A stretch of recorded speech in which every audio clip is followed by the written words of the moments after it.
జగన్ రెడ్డి కూటమి అధికారంలోకి వచ్చిన రెండో నెల నుంచి ఒకటే మాట చెప్పేవారండి. అదేంటంటే కూటమి పైన ప్రజల్లో తీవ్రమైన వ్యతిరేకత వచ్చేసింది. ఏ ఎన్నికొచ్చినా సరే చంద్రబాబు ఓడిపోవటం గ్యారంటీ అని ఇదే మాట ఆయన పదే పదే చెప్పేవాడు.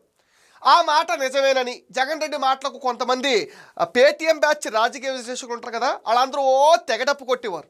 దీనికి తోడు ఏపీపీఎస్సి గ్రూప్ 2 మెయిన్స్ పరీక్షల విషయంలో కూడా ఏర్పడిన గందరగోళం కూడా తోడవడంతో ఇంకేముంది, పట్టభద్రులు కూటమికి షాక్ ఇవ్వబోతున్నారు.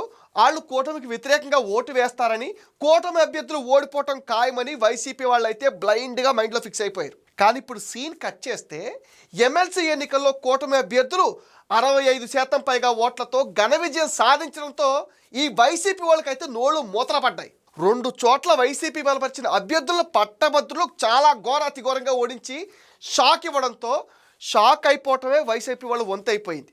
ఈ తీర్పు ఎక్కడొచ్చిందంటే ఉమ్మడి కృష్ణా, గుంటూరు, గోదావరి జిల్లాల పరిధిలో 67 నియోజకవర్గాలకు సంబంధించింది. మొన్న ఎన్నికల్లో ఈ 67 నియోజకవర్గాల్లో కూటమికి 58% ఓట్ షేర్ రాగా నేడది 65%కి పెరిగింది.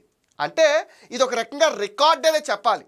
ఈ తీర్పు ఒక విధంగా ఎలా ఉందంటే పట్టభద్రులు వైసీపీకి వ్యతిరేకంగా కూటమికి మద్దతు ఇచ్చారనే మనం అందరం భావించవచ్చు. కూటమి ప్రభుత్వం యొక్క పనితీరుకు ప్రజలు ఆమోదముద్ర వేశారనే చెప్పాలి.